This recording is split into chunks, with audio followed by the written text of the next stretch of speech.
احمد، میرے بعد ایک نبی آنے والے ہیں جن کا اسم گرامی احمد ہوگا. اے لوگو، اور اللہ تعالیٰ فرما رہا ہے دین پر چلنا بزنس کرنے کے برابر ہے. یا ایھا الذین آمنوا ھل ادلکم علی تجارۃ تنجیکم من عذاب الیم.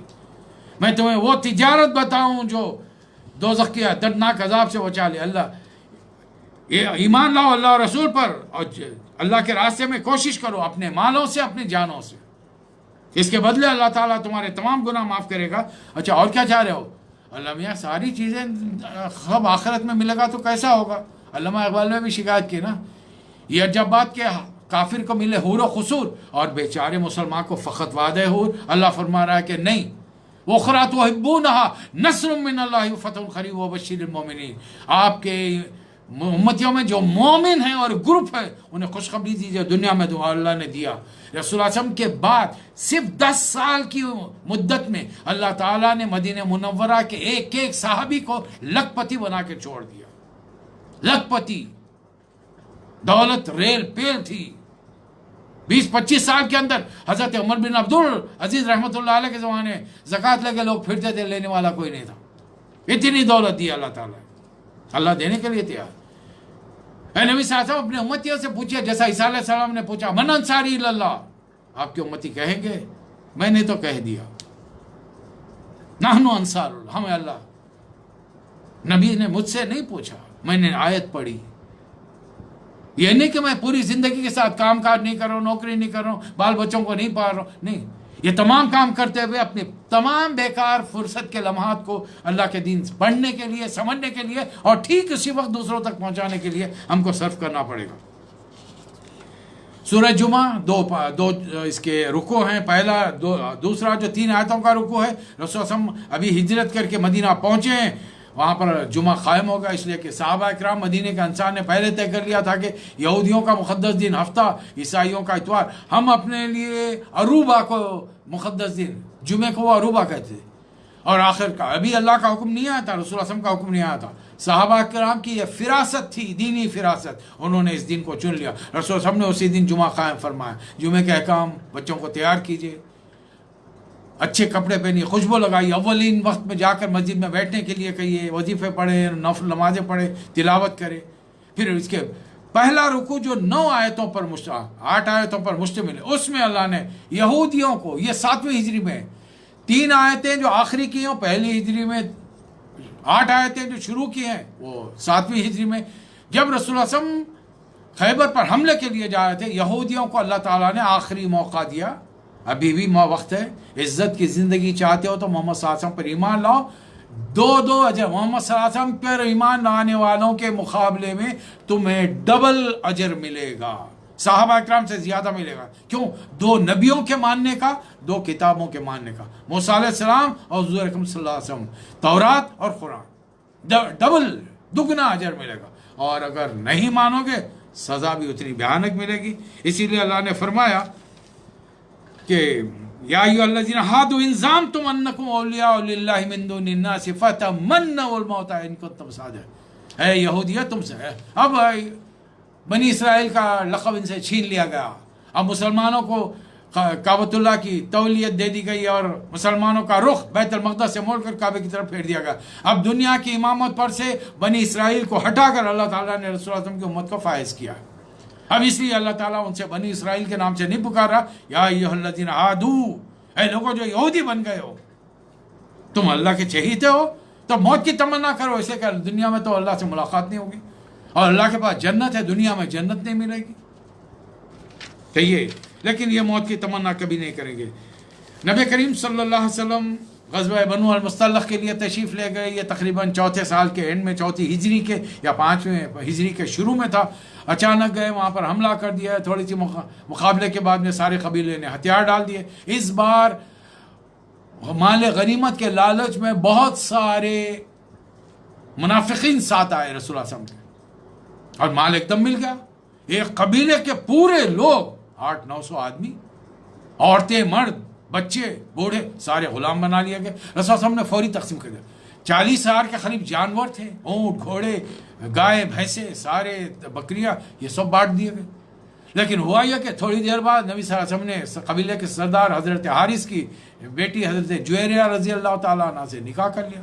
اب جو مخلص صحابہ اکرام تھے انہوں نے سوچا کہ یار یہ جو ہمارے قیدی ہیں یہ تو ہمارے رسول اللہ علیہ وسلم کے سسرالی رشتہ دار ہیں, ہم ان کو قیدی بنا کے کیسے رکھتے ہیں؟ سب نے آزاد کر دیا. اب لوگوں کی دیکھا دیکھی منافقین کو آزاد کرنا پڑا. پھر صحابہ نے سوچا کہ ہم نے آدمیوں کو تو آزاد کیا لیکن ان کا اصلی مال تو ہمارے پاس ہے. انہوں نے سارے جانور واپس کر دیا, منافقین کو واپس کرنا پڑا. اب راستے میں اتفاق سے حضرت عائشہ راستے میں چھوٹ گئی اور ایک صحابی صفوان بن معطل کے ساتھ پہنچی. یہودیوں نے کفوا اڑا دی کہ تمہارے نبی کی بیوی رات غیر کے ساتھ بسر کر کے آئی, بچ کے نہیں آئی, نعوذ باللہ. اب اس موقع پر یہ منافقین کی ایک میٹنگ ہوئی جس میں عبداللہ بن ابی نے کہا کہ مدینہ جانے کے بعد عزت والا ذلیل کو باہر کر دے گا. اور مدینہ پہنچنے کے کچھ عرصے کے بعد میں اللہ تعالیٰ نے سورہ نور نازل فرمایا, سورہ منافقون نازل فرمایا اور منافقین کے بارے میں صاف فرمایا. یہ منافقین آج کا آ کر کہتے ہیں کہ انکا رسول اللہ, آپ رسول واللہ یشہد انکا رسول اللہ, جانتے ہیں آپ اللہ کہ اللہ یشہد ان المنافقین کاذبون, یہ منافق جھوٹے ہیں, دل میں کچھ ہے زبان سے کچھ کہہ رہے. ان کا حال کیا ہے, اس لیے کہ یہ ایسی حالت کیوں ہوئی, یہ ایمان لائے پھر اس کے بعد میں ان کے دل کفر کی طرف مائل ہو گئے, اللہ نے ان کے دلوں پر مہر لگا دی ہے. کافروں کو آج بھی پہچانیے, سورہ شکل بناؤ, ٹھاٹ باٹ, ایک ایک آواز, گونج گرجنا, پھاڑنا, یہ تمام چیزیں یہ قرآن کے الفاظ میرے نہیں. وَإِذَا رَأَيْتَهُمْ تُعْجِبُكَ أَجْسَامُهُمْ, جب ان کو دیکھو گے تو ان کے جسے, ان کے لباس, ایک ایک چیز کو وَإِن يَقُولُوا تَسْمَعْ لِقَوْلِهِمْ, زبانوں پر انہیں عبور ہوگا, عربی, اردو, فارسی, انگریزی زبانوں کے وہ محاورے, وہ اشعار, وہ آیتیں, وہ حدیثیں دہرائیں گے سن کے کیا. لیکن ایک بات یاد رکھیے, پوری تقریر سن کر ساتھی سے پوچھئے کیا سمجھے, تو وہ جواب دے گا سمجھ میں کچھ نہیں, تقریر بڑی شاندار تھی, سمجھ میں کچھ نہیں آیا. سمجھے, یہ ہوتے یہ کیا ہیں, کنہم خشب مسندہ, یہ لکڑی کے وہ تنے ہیں جو بیکار قسم کی لکڑی ہوتے ہیں, دیوار سے لگا دیا جاتا ہے. ذرا ان سے جا کے سوال کیجئے صاحب آپ یہ بولیں یہ اس کا حوالہ کیا ہے, فوری ان کے پیر, ان کے مرید, ان کے حواری فوری آپ سے لڑنے جھگڑنے کے لیے آ جائیں گے. ہر آواز کو اپنے لیے, اپنے خلاف, کل صیحت علیم, اپنے خلاف سمجھتے ہیں.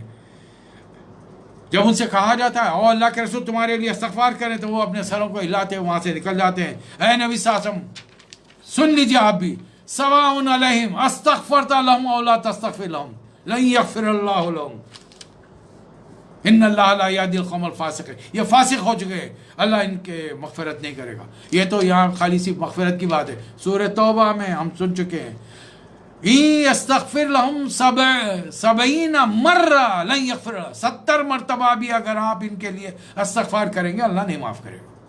یہ منافق وہ ہوتے ہیں. اب منافق کی 4 نشانیاں, جب بات کرے جھوٹ بولے, لڑے, گالی گلوچ پر اتر آئے, امانت کھائی جائے, امانت میں خیانت کرے, ہر بات میں جھوٹی قسمیں کھائے. جس میں یہ جتنی صفت ہے اتنے درجے کا وہ منافق ہے. ان لوگوں نے کہا تھا یقولون رجعنا الى المدینہ لیخرجن العز من الذل, مدینہ پہنچ کر عزت والا ذلیل کو نکالا. ایک چھوٹا بچہ سن رہا تھا, آ کر بتا دیا. عبداللہ بن ابی نے قسمیں کھا کر کہا کہ اللہ کے رسول میں نے یہ نہیں کہا.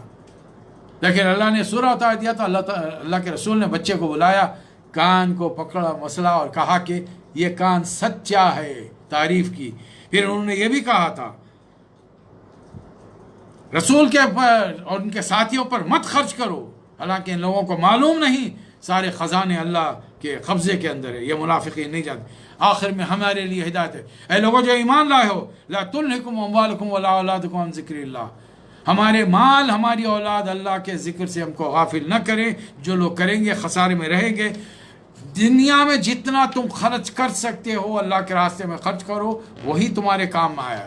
رسول اللہ علیہ وسلم کے گھر میں بکری ذبح ہوئی صبح کے وقت, شام واپس آئے, پوچھا کچھ بچا ہے, کہا کہ ایک چھوٹا سا ٹکڑا بچا ہوا ہے. فرمایا کہ جو خرچ کر دیا گیا وہ اصل بچ گیا, اور جو ہے اس کو تو ہم کھا پی کے ختم کر دیں گے. ایسا مت ہو جاؤ تمہارا حال کہ جب موت قریب دیکھو, شدید بیماری, اب صدقہ خیرات کرنا شروع کرو. یا اللہ سے دعائیں کرو، اے اللہ ذرا موت کو ٹال دے، میں بڑا صدقہ و خیرات کر کے نیک بنوں گا. وَلَن يَأْخِرَ اللَّهُ نَفْسًا إِذَا جَاءَ أَجَلُهَا، اللہ ایسے وقت کو ٹالتا نہیں ہے. آئیے اس کے بعد سورہ تغابن، یہ مدنی سورہ ہے. اس میں اللہ تعالیٰ نے پھر وہی بات سبح یسبح للہ، دیکھیے دو لفظ استعمال کیے ہیں، یہ دو تینوں زمانے بن جاتے ہیں. سبح للہ ما فی السماوات و ما فی الارض، زمین و آسمانوں کی اور اس کے درمیان کی ہر چیز نے اللہ کی تعریف کی، پاسٹ ٹینس کا صیغہ ہے. یسبح پریزنٹ ٹینس اور فیوچر ٹینس کا صیغہ ہے. اس کا مطلب یہ ہے کہ اللہ کی حمد و ثنا کی گئی، کی جا رہی ہے، ہمیشہ کی جاتی رہے گی. چاہے جن اور انس اللہ کی تعریف کرے نہ کرے، کسی کے تعریف کرنے سے اللہ قابل تعریف نہیں ہوا، وہ اپنی ذات میں قابل تعریف ہے.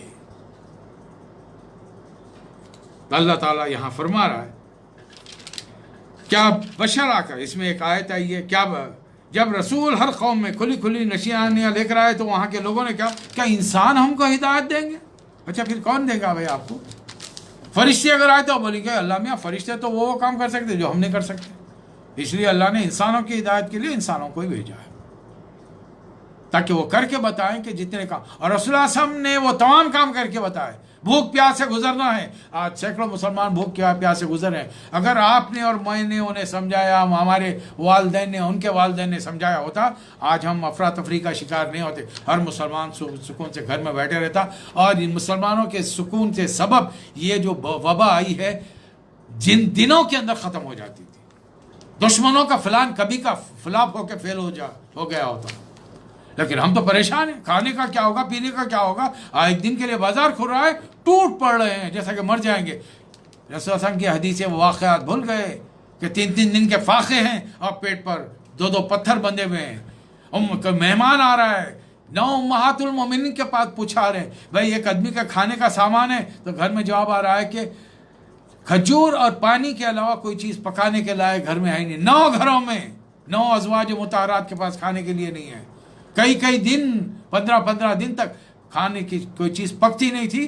ستو کھا کر پانی پی کر گزر بسر ہوتا تھا. امتی نہیں کر سکتا، صبر نہیں کر سکتا. اللہ نے کہاں وعدہ کیا کہ تم مسلمان گھر میں پیدا ہو جاؤ تو تمہاری زندگی مرغن غذاؤں کے ساتھ بسر کراؤں گا؟ اللہ نے کہیں وعدہ نہیں کیا. بلکہ رسول کے طریقے میں بتاؤ یہ دنیا ایک مسافر کی حیثیت سے گزارو. اس کو کم سے کم سامان ہوگا، بڑی تیزی کے ساتھ سفر کرو گے، اللہ کے پاس حساب کتاب بھی کم ہوگا، تیزی سے جنت میں جاؤ گے. یہ پوچھتے ہیں کہ قیامت کب آئے گی؟ اے نبی صلی اللہ علیہ وسلم آپ قسم کھا کر کے بلا و ربی لتبعثن، اللہ کی قسم یہ قیامت ضرور آئے گی اور رب کائنات تمہارے اعمال سے تمہیں باخبر کر کے رہے گا. اے لوگوں ایمان اطاعت کرو اللہ اور اس کے رسول کی. فَإِن تَوَلَّيْتُمْ فَإِنَّمَا عَلَىٰ رَسُولِنَا الْبَلَاغُ الْمُبِينُ، اگر تم منہ موڑتے ہو تو ہمارے رسول پر پیغام پہنچانے کے سوا کوئی نہیں. یہ آیت منکرین حدیث کے لیے ہے. یہ آیت اہل جو اپنے آپ کو خواہ مخواہ کے اہل القرآن کہتے ہیں، یہ منکرین حدیث ہے، نالائق. ان کو اہل قرآن نہیں کہہ سکتے. ہم ان سے کہہ دیجئے کہ اگر رسول کی اطاعت نہیں کر سکتے تو رسول کا کام پیغام پہنچا کے جانا تھا. ان کے ماننے والے کروڑوں اربوں کی تعداد میں، تم حقیر سی تعداد میں ہو، حقیر سے. اور جس کے تم ماننے والے ہو وہ ہمارے نبی احمد کا غلام تھا. اے لوگوں جو ایمان لائے ہو، یاد رکھو ان من ازواجکم و اولادکم فتنہ، یہ تمہاری بیویاں، یہ تمہاری اولاد تمہارے لیے ایک امتحان ہے، آزمائش ہے. بیوی ذرا گوری چٹی مل گئی، اب اس کی خوشامد میں لگے ہوئے، اس کی فرمائشیں پوری کرنے کے لیے رشوتیں بھی لی جا رہی، سود بھی کھایا جا رہا ہے، قرضے بھی لیے جا رہے ہیں، لوگوں کو دھوکہ بھی دیا جا رہا ہے. یہ نہیں ہونا چاہیے. بچوں کے لیے آج کل غیر معمولی طور پر، میں تو گلف میں دیکھ رہا ہوں، ہمارے تینوں ملکوں کے لوگ اپنے بچوں کی اتنی یعنی اہمیت ہے ان کی، اس طریقے سے پرورش ہے جیسا کہ عجوبے پیدا ہوئے گھر کے اندر. ارے نہیں یار، تربیت کرو، کھلاؤ سونے کا نوالا، دیکھو شیر کی نگاہ، ادب سکھاؤ. وَأَدَّبُوا أَوْلَادَكُمْ، اپنے اولاد کو ادب سکھاؤ. ایک بار نظر سے یوں دیکھ لیے تو بچہ جگہ سے ہلنا نہیں. یہاں پر ایک ایک کے دوسروں کے گھروں میں جب جاتے ہیں تو شیطانیاں کر کے لوگوں کو دنیا بھر کا نقصان پہنچاتے. اب ماں باپ بیٹھے ہی ہنستے رہتے بدتمیزوں کی طرح. شعور نہ خود کو شعور ہے نہ اولاد کو شعور سکھا رہے. اور اگر کوئی منع کرے ناراض ہو کے تعلقات خراب کر لیتے ہیں. پھر اللہ فرما انما اموالکم و اولادکم فتنہ. پہلے ازواج و اولاد تھی, اب یہاں مال. اور مال جتنا بڑھتا جائے گا عبادتیں اتنی کم ہوتی چلی جائیں گی. یہ یاد رکھ لیجئے, احتیاط کی بڑی ضرورت ہے. اللہ کے راستے میں خرچ کرو. انفقوا, یہ تمہارے لیے اچھا ہے. جو اپنے خواہش نفس پر قابو پایا وہی دنیا میں کامیاب رہنے والا ہے. سورہ طلاق. سورہ طلاق میں ایک ہی بات بتاؤں. شروع کے اندر اللہ تعالیٰ نے فرمایا اے نبی صلی اللہ علیہ وسلم, جب یہ لوگ آپ یا آپ کی امتی عورت کو طلاق دیں تو عدت کے لیے طلاق دیجئے. اور عدت جب شروع ہو, عورت جب نہا کر پہلے مہینے کی ناپاکی سے پاکی کا غسل کرے, خاندان کے اس کے لوگوں کو اپنے لوگوں کو بلا کر جیسا نکاح پہ گواہ بناتے ہو, ایک گواہ بنا کر ایک طلاق دو. ایک مہینہ گزر جائے, ایک ہی چھت کے نیچے ایک ہی گھر میں دونوں رہیں گے, شاید موافقت ہو جائے. نہیں, ابھی دلوں میں بہت کینہ بھرا ہوا ہے. دوسرا مہینہ پھر وہ پاک ہوئی, پھر اپنے لوگوں کو بلاؤ, لکھا پڑھی کرو, دوسری طلاق دو. اب دوسری طلاق دے کر چھوڑ دو, یہ اللہ کا حکم ہے. اب طلاق مرتان, طلاق سے 2 مرتبہ ہوگی, 3 مرتبہ نہیں. جاہل ہے. حضرت عمر کوڑے لگاتے تھے. رسول صلی اللہ علیہ وسلم کو اگر معلوم ہوتا تو نبی صلی اللہ علیہ وسلم غصے میں جذبے میں کھڑے رہ گئے, اللہ کا رسول تمہارے درمیان موجود ہے اور تم لوگ 3 طلاق دے رہے ہو. احتیاط کیجئے. اور یہی وجہ ہے غیر ہمارے دین میں مداخلات کر رہے ہیں. اللہ فرما رہا ہے یہاں پر, اور یہ عورت اسی گھر میں رہے. ہو سکتا ہے اگر 2 طلاقوں کے بعد 3 مہینے گزر گئے, اب وہ عورت اپنے مائکہ چلی جائے, اب وہ آزاد ہے 3 مہینے گزرنے کے بعد کہ اب اپنا دوسرا نکاح کر سکتی ہے. جو عورتیں حیض سے مایوس ہو چکی ہیں ان کے معاملے میں تم کو کوئی شک لاحق ہے تو ان کی عدت 3 مہینے ہے. اور ان عورتوں کا جو حاملہ ہیں جیسے ہی وضع حمل یعنی ولادت ہو جائے گی اور ولادت سے پاکی ہوگی, اس کے دوسرے دن وہ عورت اپنا نکاح کر سکتی ہے. اور جب عدت میں اس کو ایسی جگہ رکھو جو جیسی تمہیں میسر ہے, اور تنگ مت کرو کھانے پینے کے لیے. حاملہ ہو اور طلاق دے دی ہے جہالت کی وجہ سے, اس پر خرچ کرتے رہو جب تک کہ وہ تمہاری اولاد کی ولادت سے فارغ نہ ہو جائے. اور اگر دودھ پلائے اس کی رقم بھی تمہیں دینی ہوگی. اور اگر نہیں پلانا چاہتے, عورت بھی نہیں پلانا چاہتی, نکاح کر رہی ہے, جا رہی ہے کسی اور عورت سے, اولاد مرد کی ذمہ داری ہے. بر صغیر سب کانٹیننٹ کی جاہل عورتیں بچوں کو اپنے ساتھ لے کر آتی ہیں اور مردوں کو سانٹ کی طرح چھوڑتی ہیں, کوئی ذمہ داری نہیں. وہ دھڑلے سے جا کر دوسرا نکاح کرتے ہیں. اور یہ بیوقوف عورتیں اپنے ساتھ دوسرے شوہروں کے سروں پر یہ بچوں کو لا کر جب منتی ہیں تو نہ ان سے محبت مل سکتی ہے ان کو, نہ ان کے ساتھ اچھے تعلقات ہو سکتے ہیں. یہ بہت احتیاط کی ضرورت ہے. اللہ فرما رہا ہے کہ نہیں, بچوں کو دودھ اگر خوشی سے معاوضہ طے ہوگا عورت پلائے گی, ماں پلاتی ہے پلائے. اور اگر باپ بچوں کا نہیں چاہتا انہیں کسی اور عورت سے دودھ پلائے, یہ اللہ تعالیٰ نے اس کی اجازت دی. سورہ تحریم. نبی صلی اللہ علیہ وسلم کے ساتھ 2 معاملات ہوئے. ایک بار آپ حضرت حفصہ کی باری تھی, آپ باری کے دن کسی بیوی کو ہاتھ نہیں لگاتے, سب کے پاس اثر کے بعد جا کے 5 منٹ بیٹھتے, مزاج پرسی کرتے, ضرورت کی چیزیں ان کو فراہم کرتے اور رات وہاں گزارتے جن کی باری ہوتی. جب حضرت حفصہ کے حجرے میں تشریف لے گئے تو پتہ چلا حضرت حفصہ تھی نہیں وہاں پر. نبی صلی اللہ علیہ وسلم کی لونڈی حضرت ماریہ قبطیہ رضی اللہ تعالیٰ عنہ تشریف لائے. پوچھیے ان کو کچھ ضرورت تھی تشریف لائی ہو, پوچھا کہاں ہیں, بتایا گیا کہ حضرت حفصہ کے حجرے میں. وہ سیدھا حجرے میں گئی اور تنہائی میں نبی صلی اللہ علیہ وسلم کے ساتھ تھی. اب جب حضرت حفصہ واپس آئی تو کسی نے بتا دیا آج تو آپ کی باری تھی, لیکن وہ دوسری خاتون آئی اور یہ خاتون بڑی حسین خوبصورت ہیں, رسول اللہ علیہ وسلم کی پسندیدہ. حضرت حفصہ ناراض ہو گئی. رسول اللہ علیہ وسلم نے ان کو منانے کے لیے فرما دیا کہ آج کے بعد یہ لونڈی یہ کنی ماں ملکت ایمان کو یہ حرام ہے. دوسرا واقعہ ہے کہ حضرت زینب بنت جہش رسول اللہ علیہ وسلم کی پھوپھی زاد بہن جو حضرت زید سے پہلے نکاح میں تھی, ان کے طلاق کے بعد میں حضرت نبی صلی اللہ علیہ وسلم سے نکاح ہوا, آسمانوں پر اللہ نے نکاح فرمایا. ان کے بعد یمن سے کچھ شہد آیا ہوا تھا. رسول اللہ علیہ وسلم جب باری باری اثر کے بعد جاتے وہ فوری شہد پیش کرتی, اور رسول اللہ علیہ وسلم ہماری طرح شہد لے کر گڑ گڑ نہیں پیتے تھے. پانی بھی آپ چسکیاں لے کر, جیسے ہم چائے پیتے ہیں نا, پانی بھی مزہ لے کر پیتے. اور شیریں پانی شہد شربت وغیرہ اور بڑے اطمینان سے مزہ لے. اس میں 5 منٹ کی جگہ 10 منٹ ہونے لگے. یہ اطلاع ملی حضرت عائشہ کو. ان کا ایک سرکل تھا، حضرت سودا، حضرت عائشہ، حضرت ام سلمہ، حضرت حفصہ. انہوں نے مل کر پلان بنایا کہ اب جب صلی اللہ علیہ وسلم آئیں تو بول دینا آپ سے، آپ کے منہ سے مغافر کی بو آ رہی. یہ مغافر ایک ایسا پھول ہے جس کی بو ذرا بسان قسم کی رہتی ہے. رسول اللہ علیہ وسلم بڑے نفیس. یہ ان مسلمانوں کے لیے نصیحت ہے جو روزہ کھولنے کے بعد میں جا کے گٹکا کھاتے ہیں، سگریٹ پیتے ہیں، گھر کے اندر کینسر پھیلا رہے. یہ اپنی موت کو خود دعوت دے رہے ہیں. ایسوں کو اگر میرا بس چلتا، اگر میں نے فتاوے کا کورس کیا ہوتا تو میرا پہلا فتویٰ ہوتا یہ پورے جہنمی ہیں. جو اپنی موت اپنے ہاتھوں سے خرید کے بال بچوں کے پیٹ کو کاٹ کر وہ پیسہ اپنی موت کے لیے، کینسر کے لیے خرید رہا ہے، اس کے لیے جنت کیسی ہو سکتی ہے؟ تو رسول اللہ نے فرمایا کہ آج کے بعد میں شہد حرام نہیں کھاؤں گا، شہد ہی نہیں کھاؤں گا، شہد نہیں پیوں گا. ارے اللہ تعالیٰ نے فوری روک دیا. یا ایھا النبی لما تحرم ما احل اللہ لک تبتغی مرضات ازواجک. بیویوں کو خوش کرنے کے لیے ایک ایسی چیز جس کے لیے ایک اللہ نے سورہ قرآن میں نازل کیا ہے، سورۃ النحل، شہد کی مکھی، اور آپ نے اس کو اپنے لیے حرام کر دیا. اس میں بے شمار شفا ہیں، بے شمار امراض کا علاج ہے شہد کے اندر. طبی یونانی دواؤں میں شہد پریزرویٹو کا کام کرتا ہے، دواؤں کو لمبے کئی سالوں تک محفوظ رکھتا ہے. اور آج میڈیکل سائنس نے دواؤں کو محفوظ رکھنے کے لیے الکوہل کا استعمال کیا ہے. تو یہ الکوہل کا توڑ ہے. اللہ تعالیٰ نے ٹوک دیا. پھر ایک موقع پر نبی صلی اللہ علیہ وسلم، شاید یہ مکے پر حملے کا موقع تھا، یہ کچھ اور واقعہ تھا، ایک بیوی سے ذکر کیا، وہ بیوی نے جا کر دوسرے، یہ حضرت عائشہ تھی جن سے رسول اللہ علیہ وسلم نے ذکر کیا اور فرمایا کہ نہیں بولنا. انہوں نے حضرت حفصہ سے اس کا ذکر کر دیا. اللہ تعالیٰ نے رسول اللہ علیہ وسلم کو فوری بتا دیا. نبی صلی اللہ علیہ وسلم گھر تشریف لائے. پوچھا میں نے تمہیں منع کیا تھا اس بات کو اپنی حد تک رکھنا، کسی کو نہیں بتانا. کیسا بتایا دوسری بیوی کو؟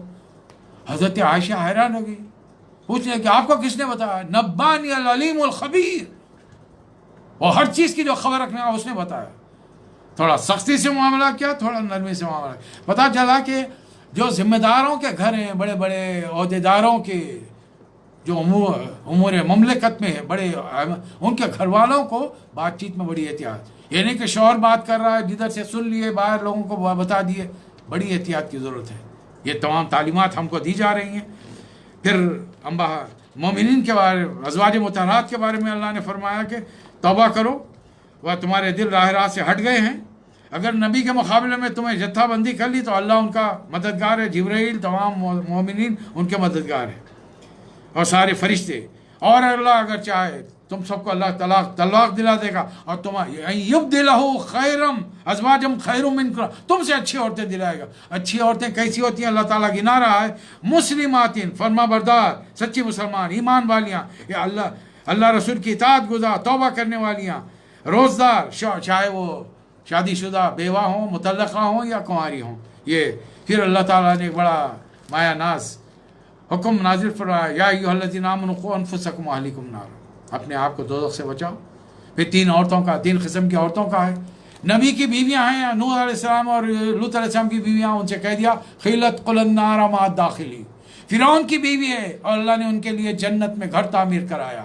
ایک نبی کے خاندان کی، نبی کی ماں ہے حضرت مریم، اللہ نے ان کو بڑی آزمائش میں ڈالا، وہ اس میں کامیاب رہی. اللہ تعالیٰ نے قرآن میں ان کے لیے فرمایا یا مریم ان اللہ اصطفاکی وطہرکی واصطفاکی علی نساء العالمین. یہ ہے مقام و مرتبہ. اللہ تعالیٰ ہم سب کو توفیق عطا فرمائے. آج 28واں پارہ مکمل ہوا، کل 28واں روزہ ہے، چھٹیاں ہیں جمعے کی. کوشش کیجیے دعائیں زیادہ سے زیادہ کریں. اللہ تعالیٰ اس مصیبت کو، وبا کو دور فرمائے. وآخر دعوانا ان الحمد للہ رب العالمین.